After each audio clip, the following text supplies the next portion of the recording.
BBKaren izaera publikoa eta soziala aldarrikatu du EH Bildu koalizioak, eta Kutxabankeko lehendakari Mario Fernandezen atzoko hitzak kritikatu ditu. Lehendakariak Kutxabanken ardatza gizarte ekintza dela azpimarratu zuen atzo. Koalizioaren hitzetan, baieztapen horren atzean, trampa dago. Gizarte ekintzaren finanziazioa dator Kutxabanken irabaziaren hildotik, eskutik, eta orduan. Gero eta irabazi gutxiago daudenez, gizartekintza gero eta gutxiago, gizartekintzarako gero eta diru gutxiago dago. Kutxabank sortu zenetik 15 hilabete pasa direnean, lehen ohiko batzar orokorra egingo du BBKak apirilaren 11an. Hala ere ez da aurreikusten finantza jarduerari buruzko inolako informaziorik helaraztea. EAJak eta PPek Kutxabanken administrazio kontseilua osatzen duten bi alderdiek horrela erabaki dutelako.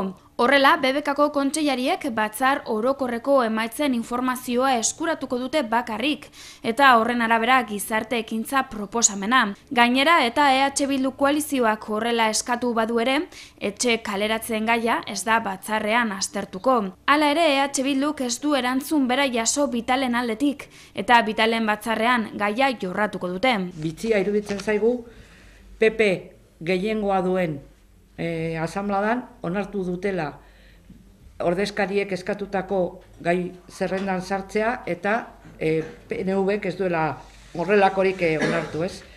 Galdera da PP EAJ baino zabalagoa omen da?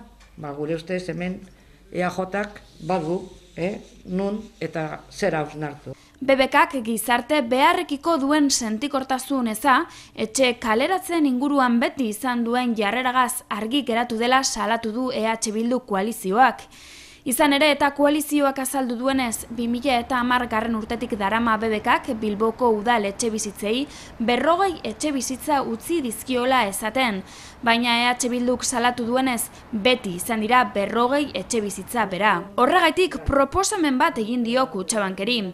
Hipoteka esekuzioan dauden etxebizitza guztiak Bilboko udal etxebizitzei ematea. Honek alokairu sozialean eskaini ditzan. Kontuan hartu behar dugu eta datu gutxi ezagutzen bada ere, azken 9 hilabetetan eta Bizkaian bakarrik 2000 hipoteka esekuzio inguru egon dela.